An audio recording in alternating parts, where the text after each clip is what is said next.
Hello, my name is Max Garnett, and today I'm going to be posing the question, how has new media enabled the creation of more engaging storytelling? Today, I'll be using the medium of video games to answer the question I just posed. Since the creation of Pong in 1972, the video game industry has grown from simple arcade games like Pac-Man into immersive experiences such as The Last of Us, all of which that offer deep and meaningful stories that millions have been able to connect and fall in love with all over the world. Today, this presentation will draw from many different academic sources, each of which will be discussed in relation to two case studies later on in this presentation. My aim for once this presentation is done is to show how gaming as a new media has become an engine for more engaging narratives to be told.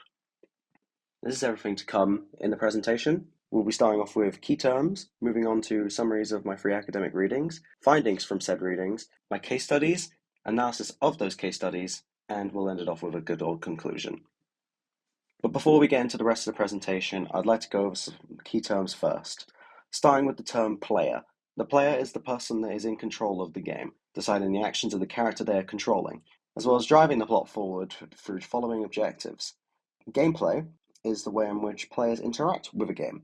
It's the connection between the player and the game, as well as the challenges and overcoming them. Interactive narrative is a form of digital entertainment in which the storyline is not predetermined. They provide choices that impact the overall outcome of the story. Ludonarrative dissonance is the conflict between a game's narrative, told through the game's non-interactive elements such as cutscenes, and gameplay elements where the player is directly controlling the character. As said in Interactive Storytelling for Video Games by Josiah Lebowitz and Chris Klug, stories are an important part of all of our lives. They shape and inspire our actions and shape the different ways we look at the world. They also state that traditional media such as books and movies are considered mature forms of media, and that writing for games presents more challenges that require thinking about certain issues that other writers may never have to consider, such as relating story to gameplay, which if not thought about can create ludonarrative dissonance. My second reading, Medium Dimensions by Eliana and El Martin, considers the medium of video games as a third-dimensional medium, with an example of a first-dimensional medium being literature and a second being film and television.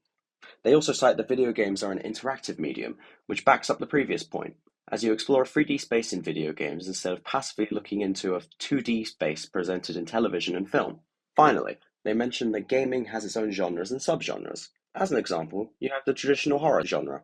But in gaming, you have multiple subgenres of the horror game format, such as survival horror, famously seen in the Resident Evil game franchise, and stealth horror, with an example being the game Alien Isolation, a game adaptation of the hit Alien film franchise.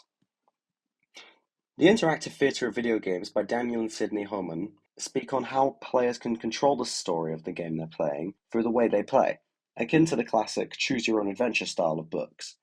They mention also that games that offer choice allows players to feel a deeper and more personal connection to the characters and the world presented to them within the story.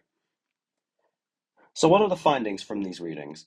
First off is that the new media of video games is more challenging to write for than the traditional mediums. Stories help to inspire and shape the audiences through narrative themes and messages, and that gaming, through being an interactive medium, is able to portray to its audience emotions potentially better through having the player interact directly with the world they are inhabiting. And finally, the player can directly affect the story through their actions during gameplay. With these findings, let's move on to our case studies. My first case study will be about the video game The Last of Us Part 2, a game developed by Naughty Dog and released for the PlayStation 4 on June 19th, 2020. The storyline of the game follows 5 years after the events of the first game, The Last of Us, and follows main character from the first game, Ellie, who is immune to a fungal virus that destroyed the world, on a mission of vengeance against a mysterious militia. The narrative of The Last of Us Part 2 is a semi-linear narrative that deals with dual protagonists with overlapping and parallel stories. The storytelling is relatively simple, with the narrative having a definitive beginning, middle, and end. The themes of the game deal with subjects like the complex cycle of violence, trauma, revenge, and the importance of forgiveness. During the gameplay segments, when the player explores different environments, the player forms bonds between the characters that accompany them on their journey. And during that journey, the player can further immerse themselves by finding items that give information on their current setting. And depending on the environment, special interactions with companions that further humanize and make you believe that these characters are real people. Moving on to our second case study, I will be discussing the 2015 choice-based mystery horror classic Until Dawn. Until Dawn released for the PlayStation 4 and was developed by Supermassive Games. The story follows a group of teenagers that choose to spend the weekend at a ski lodge on the anniversary of their friend's disappearance, fully unaware that they are in fact not alone. Until Dawn mixes choice-based systems, third-person problem-solving, and quick-time button presses as a part of its gameplay. The game feels very reminiscent of, and pays homage to, the many tropes of the classic slasher film genre. However, due to its choice-based systems, it puts a spin on that classic formula and allows the player to directly change the outcomes of the story. The main example of which is having all of the characters survive, some survive, or even leaving it so nobody makes it out alive by the time the credits roll. The themes of the game take advantage of this gameplay formula and focuses around the butterfly effect, of which meaning that one small action may have larger consequences down the line. Allowing the player to have a level of control in the narrative leads to everybody's experience the first time around being vastly different, as everyone is bound to make different decisions that yield different outcomes. This in turn gets more people talking about the narrative, the choices made, and potentially how it could change if they choose to play the game again. Systems like these have been tried in traditional mediums, such as on streaming services like Netflix, with an example being Black Mirror Bandersnatch in 2018, but they have never been able to reach the same level of immersion as well as the gaming medium has.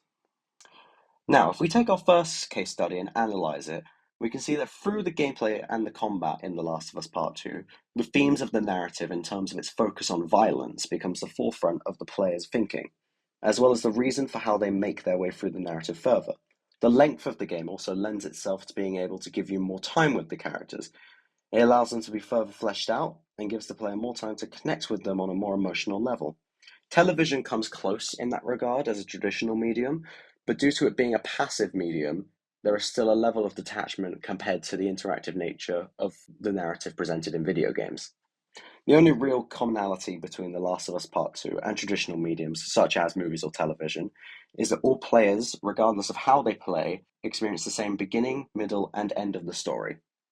Until Dawn, on the other hand, offers a different perspective on the player's interactivity with a new media narrative.